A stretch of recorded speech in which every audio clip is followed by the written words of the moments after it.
الحمد للہ رب العالمین والصلاة والسلام علی خاتم النبیین وعلی آلہ وصحبہ اجمعین وبعد ومن اظلم ممن افترى علی اللہ کذبا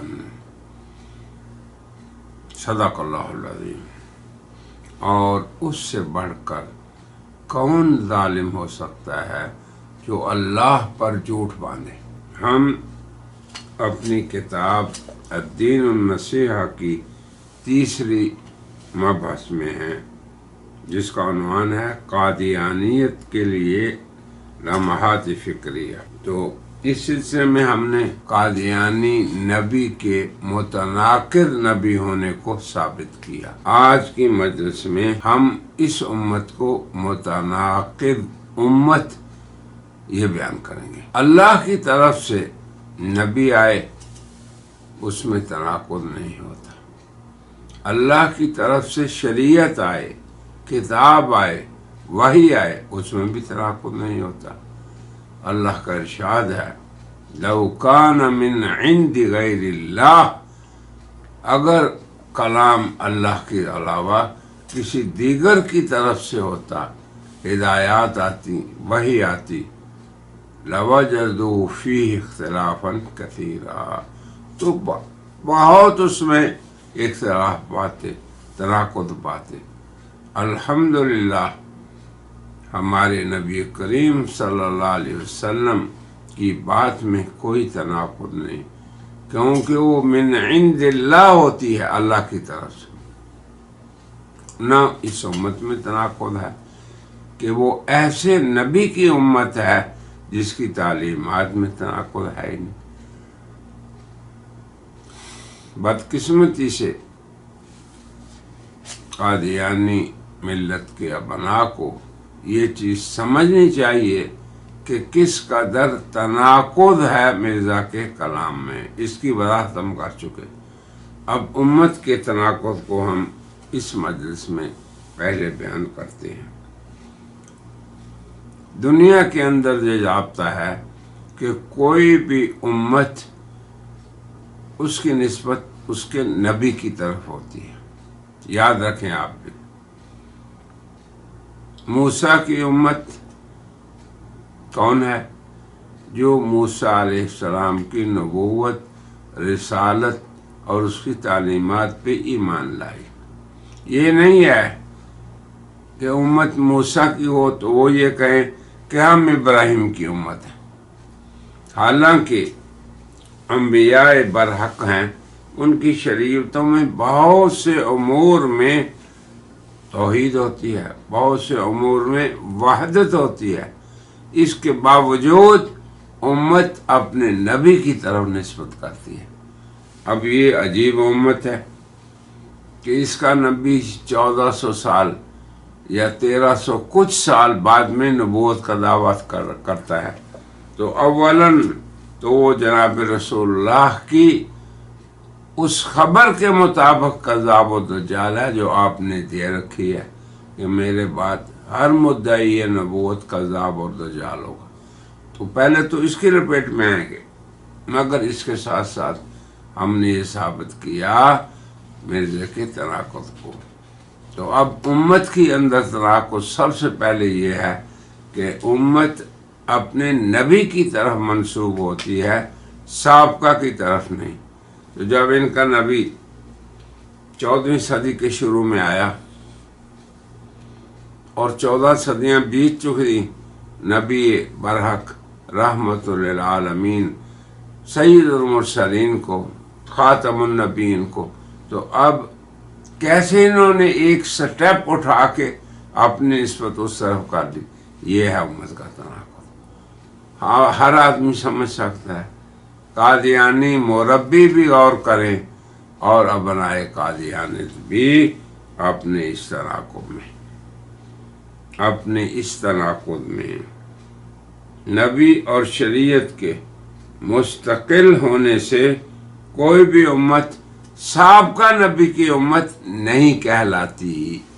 یہ عقل مندی والا ضابطہ تمام انسانوں میں موجود ہے۔ قادیانیت کا اپنے آپ کو امت محمدیہ کہلانا یہ تناقض ہے، جبکہ ان کا اپنا نبی مستقل اور صاحب شریعت ہے۔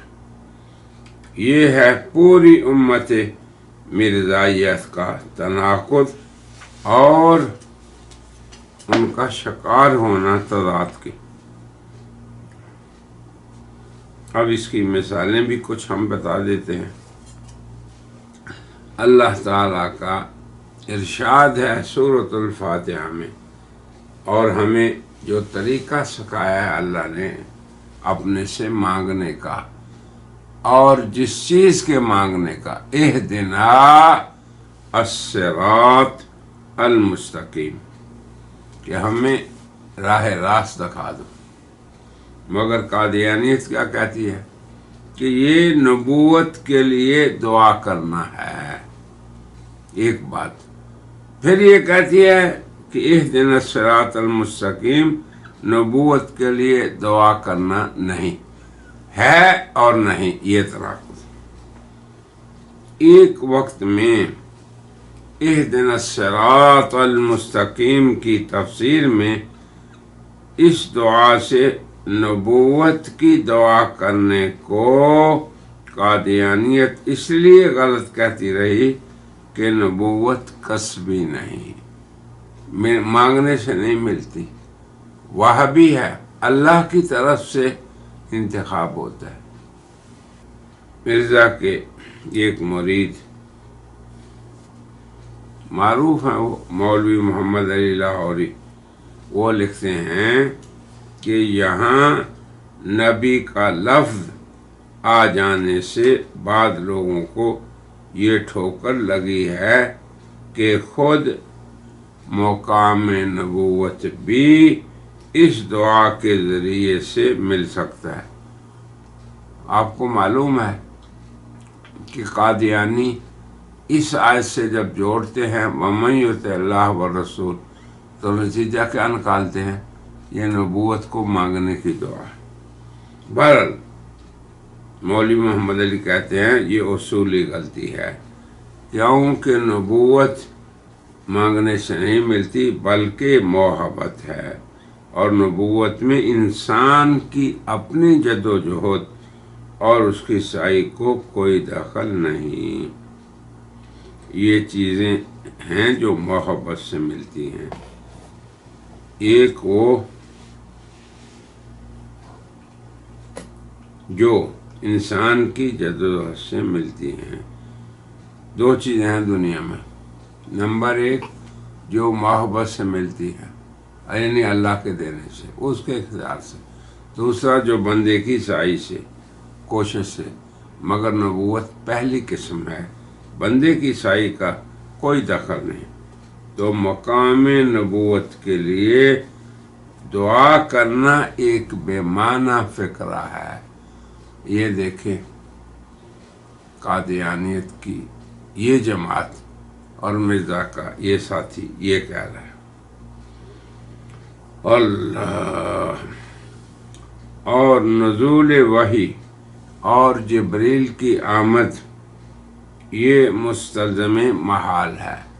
اب نہ نبی، نہ وحی، نہ جبریل، پھر اس کا جواز، بلکہ مرزا صاحب نے خود اپنی صفائی کے بیان میں یہ کہا ہے، یہ سنیے تضاد، یہ مستلزم محال ہے کہ حضرت خاتم النبیین صلی اللہ علیہ وسلم کے بعد پھر جبریل علیہ السلام کی وحی رسالت کے ساتھ زمین پر آمد و رفت شروع ہو جائے، اور ایک نئی کتاب اللہ مضمون میں قرآن شریف سے توارث رکھتی ہو پیدا ہو جائے۔ یہ جناب مرزا صاحب زور لگا رہے ہیں کہ نہ نبی آ سکتا ہے، نہ جبریل وحی کے ساتھ اتر سکتا ہے، نہ ہی کوئی کتاب تیار ہو سکتی ہے جو وحیوں پر مشتمل ہو۔ یہ سن لیں، اور آپ سبھی کو پتہ ہے کہ وہ وحیوں پہ مشتمل مرزا کی کتاب تذکرہ ہے۔ تضاد نیز کہتے ہیں اے لوگو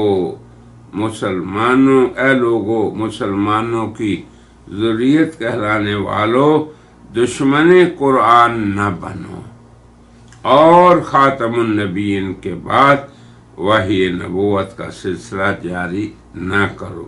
یہ مرزا صاحب کا فرمان ہے۔ اور اس خدا سے شرم کرو جس کے سامنے حاضر کیے جاؤ گے۔ آسمانی فیصلہ، کتاب البریہ۔ پھر اسی محال کا یعنی نبوت کا ہونا، وحی کا آنا، جبریل کا اترنا، پھر اسی محال کو اب آپ دیکھیں وہ ممکن کیسے بنا دیتے ہیں۔ دونوں باپ اور بیٹا،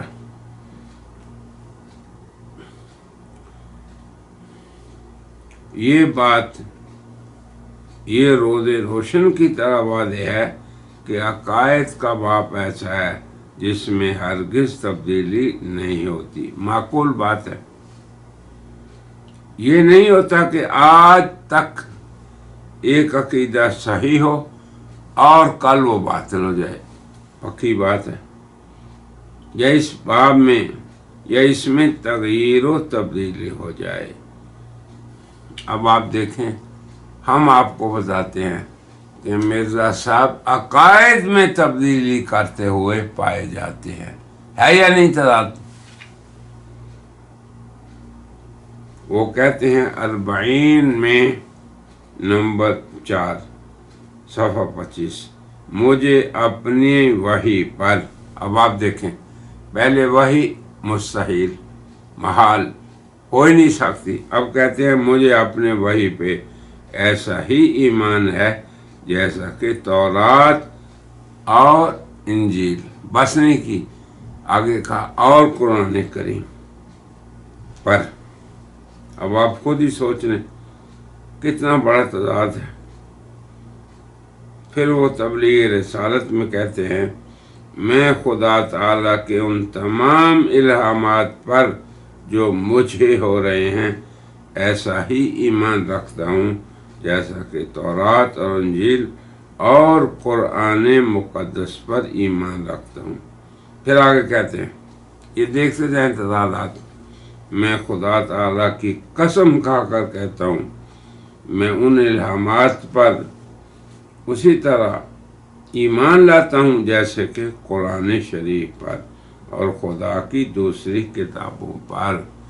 یہ حرف میں پڑھ رہا ہوں، اور جس طرح میں قرآن شریف کو یقینی اور قطعی طور پر خدا کا کلام جانتا ہوں، اسی طرح اس کلام کو بھی جو میرے پر نازل ہوا۔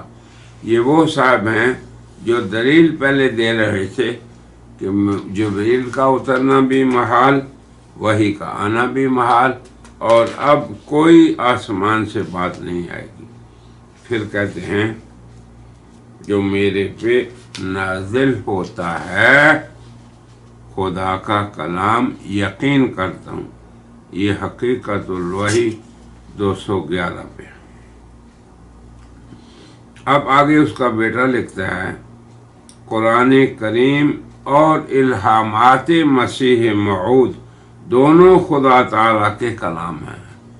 نعوذ باللہ، العیاذ باللہ، دونوں میں اختلاف ہو ہی نہیں سکتا، اس لیے مقدم رکھنے کا سوال نہیں پیدا ہوتا۔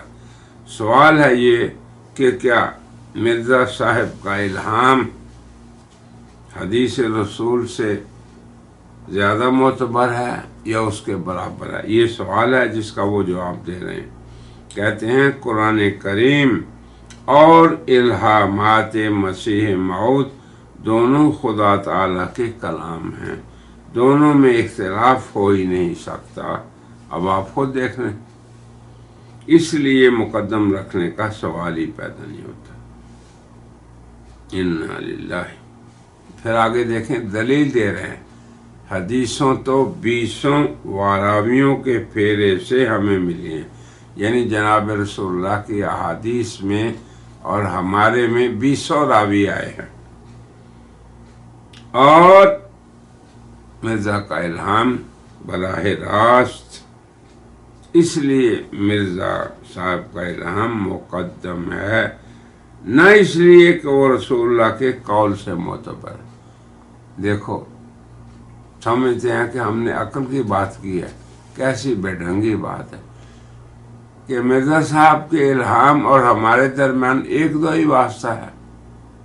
مرزا کی اولاد اور مرزا کے درمیان تو ایک بھی واسطہ نہیں ہے، اور رسول اللہ کے اور ہمارے درمیان بہت ہیں، اس لیے مرزا کا الہام جو ہے وہ مقدم ہے۔ اللہ، بلکہ اس کے راویوں سے معتبر ہے۔ مسیح موعود سے جو باتیں ہم نے سنی ہیں وہ حدیث کی روایت سے معتبر ہے۔ انا للہ و انا الیہ راجعون۔ اللہ سے ڈرو مربیو، یہ ہے تمہاری اصل، کیونکہ حدیث ہم نے حضرت صلی اللہ علیہ وسلم کے منہ سے نہیں سنی۔ سچی حدیث اور مسیح موعود کا قول مخالف نہیں ہو سکتے۔ یہ مرزا محمود جو خلیفہ ہیں ان کا ارشاد ہے، اور فضل میں اس کی جلد دوم نمبر 103۔ اب جبریل کا جس کا آنا محال تھا، اب وہ کیسے جائز ہو گیا؟ بلکہ ایسا جائز کہ وہ بار بار آنے لگا۔ غور کرو مربیو، حضرت مرزا صاحب کے پاس نہ صرف ایک بار جبریل آیا بلکہ بار بار رجوع کرتا تھا اور وہی خداوندی لاتا رہا۔ قرآن میں نزول جبریل پیرایہ وحی صرف حضرت محمد صلی اللہ علیہ وسلم کے واسطے سے ثابت ہے، ورنہ دوسرے انبیاء کے واسطے جبریل کا نزول ادرو قرآن شریف ثابت نہیں۔ رسالہ احمدی۔ اللہ اکبر۔ اب جبریل کا نام ہی بدل دیا، جبریل اس کا نام آئیل رکھ دیا۔